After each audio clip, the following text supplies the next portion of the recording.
স্বৈরাচারের কবল থেকে মুক্তির পরে আমরা যদি বলি জুলাই কার, তাহলে জুলাই আমাদের কারোই থাকবে না। আওয়ামী লীগের নেতাকর্মী ভাই বন্ধুরা মাঝে মধ্যে দিল্লি থেকে, মাঝে মধ্যে এখানে বনে বাদাড়ে আড়াল থেকে কিছু কিছু আওয়াজ দিয়ে থাকেন। মনে রাখবেন, বাংলাদেশের মানুষ গণহত্যাকারী কোনো মাফিয়া শক্তিকে এই দেশে রাজনীতি করার জন্য আর অনুমতি দিবে না। দুঃস্বপ্ন দেখার দরকার নাই।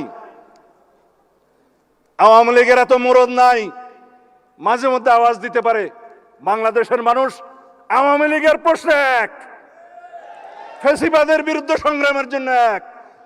আমরা এই হাউজে পরস্পর তর্ক করব, বিতর্ক করব, জাতীয় সংসদে বিরোধী দল সরকারি দল আমরা বাহাস করব, কিন্তু যখন সওয়াল আওয়ামী লীগের আসবে তখন আমরা সমগ্র জাতি এক।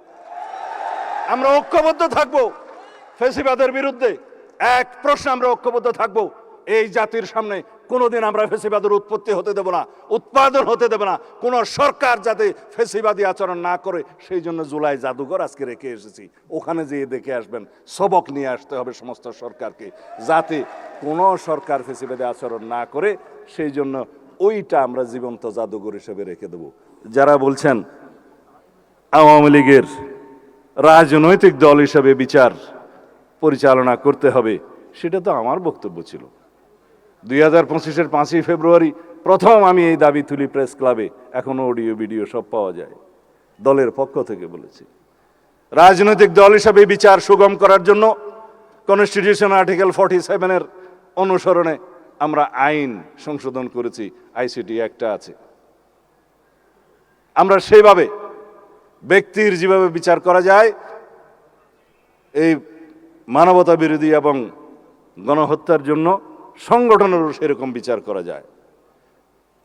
আদালত নির্ধারণ করবে আওয়ামী লীগের পরিণতি কি হবে।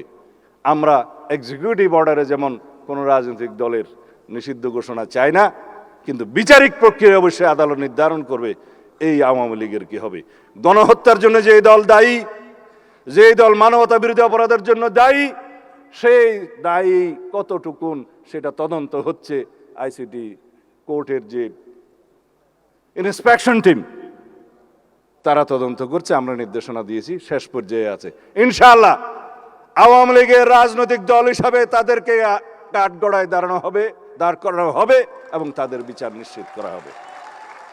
যারা 71-এর চেতনাকে বিক্রি করতে করতে ফ্যাসিবাদী শেখ হাসিনা দিল্লি যে বসে আছে, আমি অনেকবার বক্তব্য দিয়েছি, শেখ হাসিনা এবং আওয়ামী লীগের রাজনৈতিক মৃত্যু হয়েছে ঢাকায়, দাফন হয়েছে দিল্লিতে।